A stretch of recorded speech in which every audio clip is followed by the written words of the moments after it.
set up those meetings and take advantage of some of the great networking with our other registrants here at Scale. So without further ado, Kristen, I'm going to go ahead and pass it over to you. We're continuing to get some more folks joining in as well. So welcome everyone. We'll have time for questions at the end. And feel free to use that raise hand function or unmute yourself when we get to that point. All right, Kristen, take it away. Great, thanks. Well, hi everyone. I'm sure everyone's across different time zones, but I'm in Connecticut, so it's lunchtime here. So hopefully if you're East Coast, you're having a snack, and if you're West Coast, you're having coffee. And I don't know what the other time zone should be having, but thanks for coming and spending a little bit of time with me today. So I'm going to be talking about non-traditional sales and talking about product-led growth, freemium sales, and anything that doesn't fit into the traditional motion. So let's jump into that. I'm sure I'll be able to unlock all those secrets in 30 minutes. So we'll try to get through what we can. I want to leave about 10 or 15 minutes for Q&A too, so that we can walk through some real scenarios with everybody.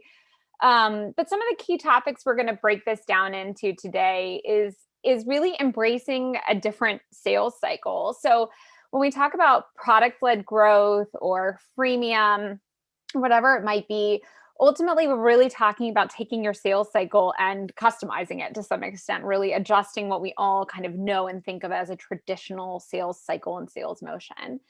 Then we're going to talk about specializing and specializing both in the individual end users at your company, how they're going to be, whether it's going to be an AE, an SDR, whatever it might be, but also specializing the cohorts of who you're going to be going after, right? And really deciding how much are you going to allow to really be true PLG or somebody else driving that sales motion versus where you want to be involved versus where you want to have a real high touch motion. And then finally, talking a little bit about the data, right? The data is the backbone of all of this. And how do you run your sales team and sales motion inside a PLG or a freemium motion and in the most effective way? And really that ultimately means bringing a lot of analytics into the story. So those are going to be the three key topics we're going to try and touch on today. Why do you care what I have to say? You might not. We'll find out at the end of this. But I was the VP of sales at Trello. If you're familiar with Trello, I was the first sales hire there. But we already had about 5 million users on Trello. There was just no monetization strategy in place, especially for enterprise. It was a true PLG motion there. Trello was a freemium tool. You basically could use it forever without having to pay for it. And I joined Atlassian through the Trello acquisition, and I ran Atlassian's America and APAC enterprise sales team before I moved on to building out a global EDR team for Atlassian. And that's basically our custom SDR and BDR team that we're beginning to scale out here. If you want to follow me on Twitter, there's my contact information. I can't promise I tweet very interesting things, but definitely please follow, and maybe I'll try to up my content there. And what we're going to talk through today is some of the stuff that I learned from scaling Trello through that acquisition, and the combination of the hybrid of Atlassian's, really famous PLG motion, but also where Trello is at in a freemium model, which was slightly different than that. So try to call on those different components. So I think we have a poll here to do, and what I wanted to know just generally from the audience as we kind of get to know you guys a little bit better is what is your current sales approach? So is it PLG? Is it freemium? Is it more traditional top-down? Or is there a hybrid of those in place? So let's see, I don't actually know if the poll is popping up. I guess I should have checked this part first. Yeah, sorry, Kristen, I'm not seeing it pop up. Yeah. Maybe if anyone wants to just verbally jump in, feel free. Or maybe in the chat, write if you're 1, 2, 3, or 4, so we can get a sense of what chat is turned off. Oh, chat's turned off. Okay. All right. Well, raise your hands if you're doing a PLG, just so we can kind of see it. Okay. Cool. All right. Got some hands. Freemium. I think I saw a few people indicating that. Okay, great. Traditional, tops down, enterprise, standard. Okay, awesome. Anybody trying to hybrid that, make a little bit of best of both worlds? Okay, cool. All right, so we got some mix. That's good. Okay, great. All right. So let's see. We can go back. So what I wanted to start with was, this kind of generic image of what a normal sales cycle is, right? And start to talk about how the adjustments when you start looking at PLG or freemium starts to adjust there, right? And so in a normal, quote unquote, normal sales cycle, a customer is contacting you, or you have an SDR team that's going out and doing some outbound cold calling to target personas. You get somebody on the line, you're making sure that they're qualified, and then you're setting that call up with a salesperson. And that salesperson is doing whatever, whether it's a standard BANT, if they're taking on some kind of Sandler methodology, they're doing the challenger sale, whatever it is, right? They're getting in there, they're going through the methodology that they're used to, they're presenting the solution. Maybe you're doing a proof of concept, some other negotiation, right? And then ideally, right, the customer either buys or doesn't buy. And it's pretty straightforward. And if they don't buy, you're popping that person back into a nurture campaign. If they buy, they go on to some kind of account management or customer success motion. When you start to talk about these non-traditional sales cycles, a lot of these stages all of a sudden start to disappear. And so I kind of pick some spots where you might have changes. But really at the very beginning, the concept of a customer contacting your company or you cold calling them, that very first step might be the thing that goes away in a PLG or a freemium cycle. So at Trello, right, just to take an example, we might have customers contacting us that wanted to purchase or wanted to have conversations with a salesperson. But if they weren't within kind of the target cohort, they weren't interested in enterprise, they weren't at the right size, we push them back into, the self-guided materials. We let the product guide that journey. We answer them in a kind of queue-based support function. But you didn't have that concept of somebody's called in, they're interested in the product, let's get them on a sales qualification call and see if they're the right, person and start to do the full sales cycle. So whether it's a change at that stage or another common stage, especially with freemium, that you'll see differences in is the concept of the customer evaluating your solution and making a final decision. That very common trigger is now removed, right? Because somebody's already using your software. They're already getting value out of it. And it's not, the sales cycle no longer is about making sure the product is solving a problem for them. It's really about talking to them about the scale of where that product needs to go, because you're not trying to prove value of the solution itself now. They already have that with the freemium. You need to show them that the free version's not sufficient, or, what the pro version or whatever the lower level version they might be on is not sufficient if they're within that target cohort. So a lot of those triggers that a salesperson would think about and a sales manager would think about, right? Like, hey, do they have budget? Do they have the need? What's their timing? A lot of those things suddenly might be gone in this kind of cycle, especially with freemium, because the concept of, do they have a need? Yes, they do. That's why they're using the free version already. Okay, so need is not enough now. What about timing? Things like that. So you have to start to really take a look at what your sales cycle is for the model you're starting to build and adjust.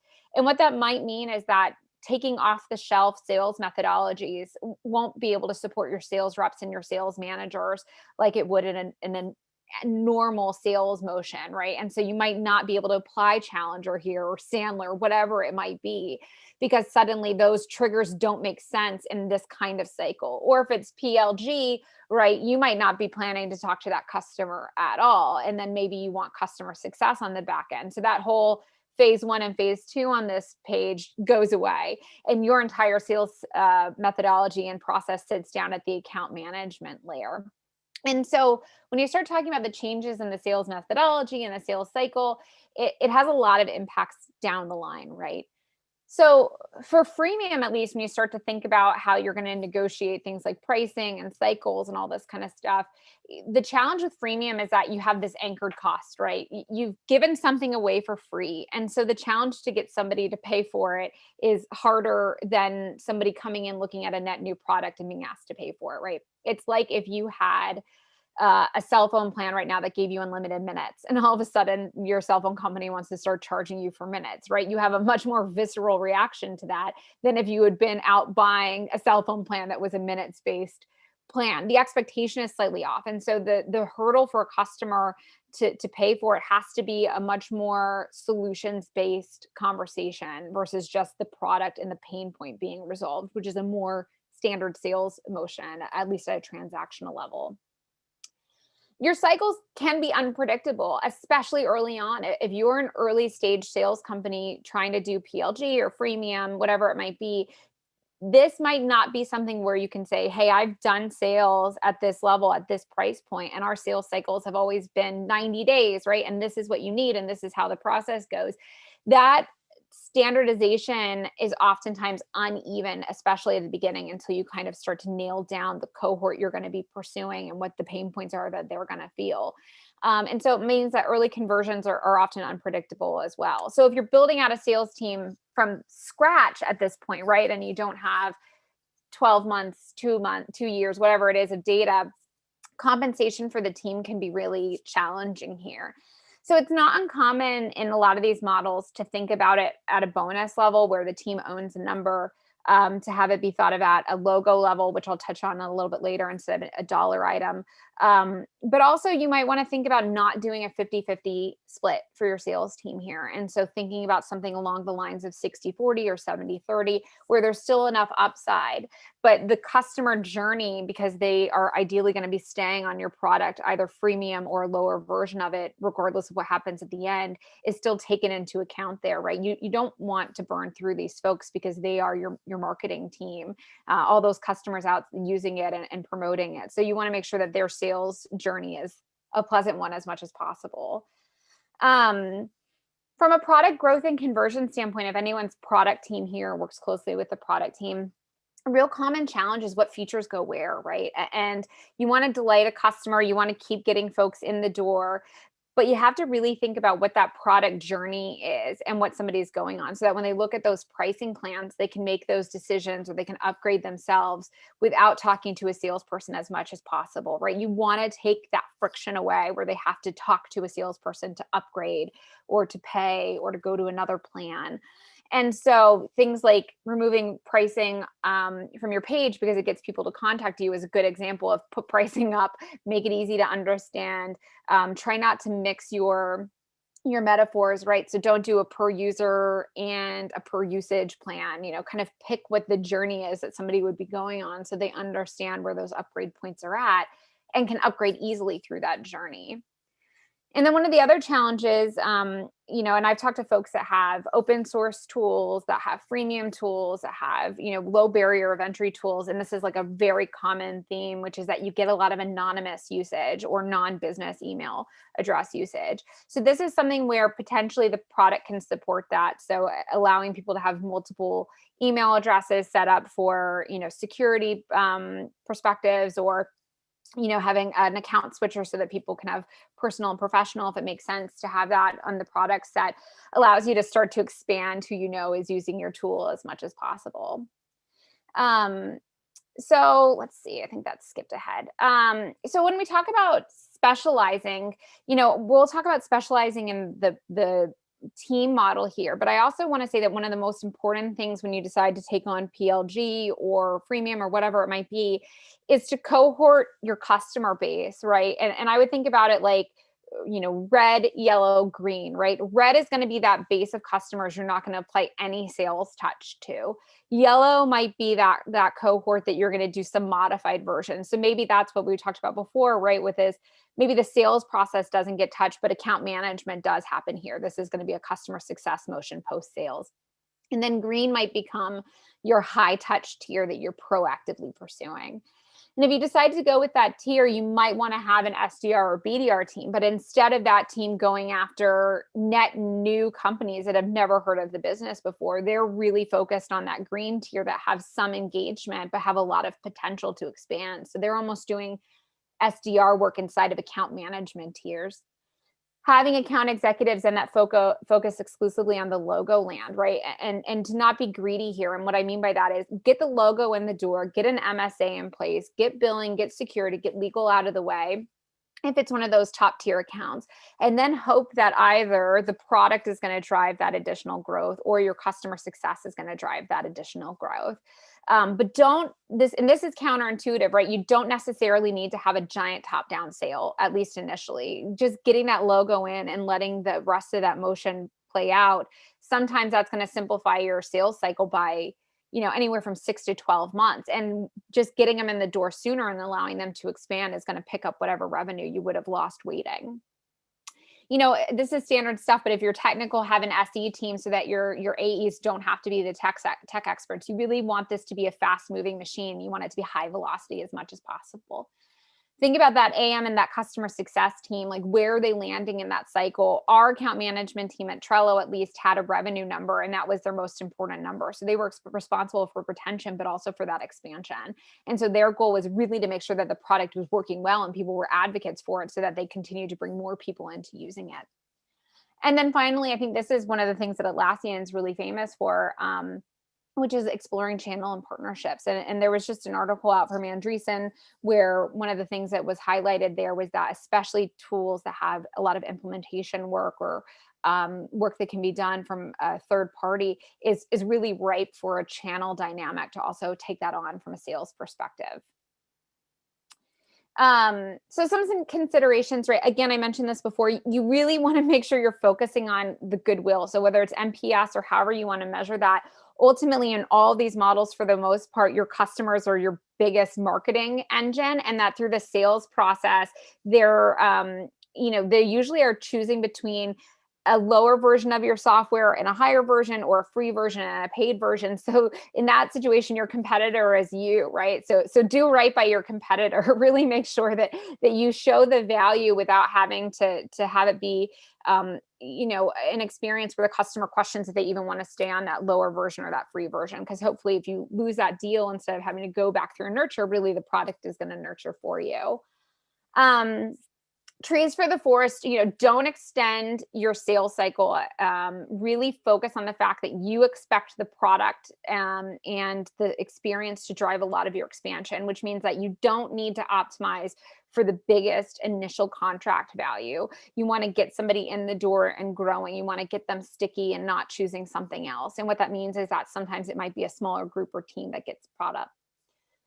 Have a product story that's easy to understand without a salesperson explaining it. So even if you plan to have a full cycle sales team, right, you should be thinking about this no matter what, right? Which is, if I lost all of my salespeople tomorrow, could a customer easily figure out what plan they should be on, how they would upgrade, when they would upgrade, and how much they would pay for it? If the answer is no, even if you plan to have 1,000 salespeople supporting it, you need to go back and work on that product journey for them, because that will only make the salespeople you have be more successful. And if you don't want to have a giant sales team, it's going to allow you to have a lot of your customers self-serve through that journey. And then this is something I always throw out there, but I think bringing in sales operations early is key. It used to be, I think, that sales ops was a nice to have, and whether it's the tooling and processes or the analytics, I think now it's table stakes, especially if you want to build a high performing, high velocity team, which is understanding what those cohorts are, measuring it, having those experiments being run.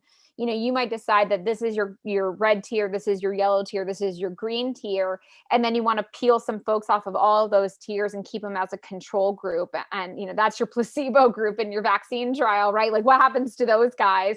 You want to have a good analytics team that can help you track that, and you want to give yourself a long enough time to let that experiment run out.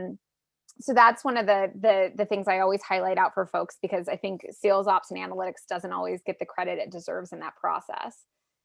So quick recap, and then we'll do questions. I realize I talked quickly because I wanted to leave time for Q&A, but freemium and PLG sales are unique, and you need to treat them as such. And I think the important thing is that you can't just take a sales methodology off the shelf and a sales cycle and a sales management style and hope to change one or two pieces of it and assume that it'll fit a PLG motion. It really does have to be something that is an evolving process, and you have to be open to the fact that it might not fit what a sales trainer or somebody else could come in and teach your team, that it's going to have to be potentially custom. Streamline and specialize your team to keep that machine running, right? Cohort your tiers and keep your team in their swim lanes. You want to think about it. It's high velocity, right? You want to think about it as that conveyor belt as much as possible. My big thing that I recommend here is the AE and the account manager being different teams, right? I like that handoff. I know there's a lot of folks that try to keep them being both, and I think you end up losing a lot of efficiency there. And then data and operations are absolutely crucial, because you're going to want to be constantly looking and partnering with marketing too to see if those cohorts are the right cohorts. Are we touching those folks the right way? Should we be adjusting that? And that'll impact everything else that you do. So that's all of the secrets of PLG and freemium in 20 minutes, but would love to, happy to have you guys unmute or raise your hands, but love to have some Q&A with the last kind of 9 minutes that we have here. I'm interested in B2B enterprise freemium, if you have any examples of that. Yeah, I mean, I think there's a lot of B2B enterprise freemium, and I think Trello definitely was one. It also had a B2C component of it, but there's a lot of tools similar to that, and I think there's a lot of folks now that are starting to explore versions of their solutions now and making them freemium versions. But I think it's definitely more common. I think at an enterprise level, it's uncommon to see a B2B freemium top-down solution, right? So if you're looking at something that is going to be a product that has to be implemented at like a CTO level or is something along those lines, that's harder, right? You really want to think about tools that are easily bottoms up. So something that can be adopted by a small, group of folks. Those are the ones that I've seen be more successful on the freemium side. Thanks. Like a department, maybe. Yeah, a department. Yeah, exactly. I would definitely say that. Or like, if you want to think of like a cross-functional team kind of usage, things where there's that stickiness there. There's sales tools that are off of that. There's a bunch of different examples, but I think that narrative is easier when it's an end user focused versus like an executive level. Like I wouldn't say Tableau shouldn't go freemium, right? Like, something where someone needs to plug a bunch of data in and look at it at a high level. Mark, do you want to unmute? It looks like you have a question. Sure, yeah. So we have an implementation period before users of our product receive value, and it's like 6 to 8 weeks. So it's not something where we can do a full-blown self-serve PLG model. We also serve enterprise, so we don't sell seats. Growth isn't really based on usage or adoption. It's larger fixed ACV. Given that context, I was just wondering if there were any PLG tactics that you think can still be implemented and would be especially effective, perhaps around account expansion or feature discovery, or what can work in that environment. Yeah, I mean, I would say for that, right, that's a good example where freemium's probably not going to be a good fit. You're not going to want to set folks loose and let them experiment with that. That might be something where a channel or a partnerships relationship proves to be really valuable, where somebody can help take on that implementation phase and really help folks understand that value. And that might be where the PLG motion is the most useful. Without knowing the specifics, I would say if there's not a bunch of expansion opportunity, it might be slightly more challenging, right? Because part of the benefit is picking up other teams or having it grow on its own. But I would definitely say channel partnerships, folks who can come in, think about Salesforce's model, same thing, right? Which is it can be very complex, but if you want it to be very complex and custom set up, you're going to use a Salesforce vendor for that. They're not going to come in and do it themselves. Atlassian's a similar way, right? They have a large channel team that would take part in that. Hey, Kristen, real quick, what is the minimum ACV to look for in the SMB space? Or maybe give a little insight on the biggest misstep in this type of model for the SMB space. And I'm not talking about, 3 employees type thing, but true SMB. Yeah, I mean, I think it depends on how your pricing is, and from a seat perspective, I kind of tend to stick with like the 10,000 minimum range at that size. I think about, even down to 5,000 potentially. I try to think about the customers that I've dealt with at the SMB level, and at what point does putting a credit card down to buy something become challenging, and you kind of get up at that tier where you might want to apply some kind of sales to it. I would just say if you start down at like the 5K range, 10K range, as you evolve, I would just make sure that you constantly question like, okay, what if we go to 25K? What if we go to 30K, right? And we did that at Trello early days, at least. Like we started lower, but then we very quickly were like too small, and we like ramped it up.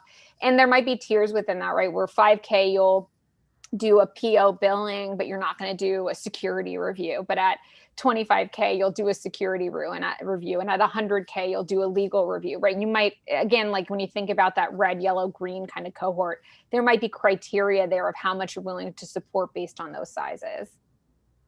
Thanks. Sure. Any other questions? Kristen, it looks like we have a few in the chat. If you can pop that up, or I can read them out to you. Yep. What kind of tool stack are you using to get analytics and understand the buying experience?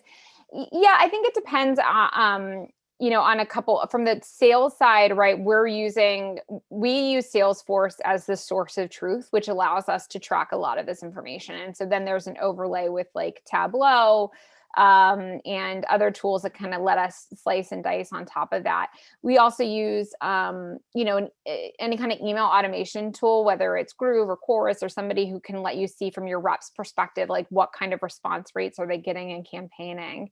But I think it definitely depends on what part of that cycle you're trying to look at. But I would say that we also use a tool called Mode back with Trello, but things that could connect in from a database, a billing perspective, and the sales perspective, so we can see how those different cohorts performed.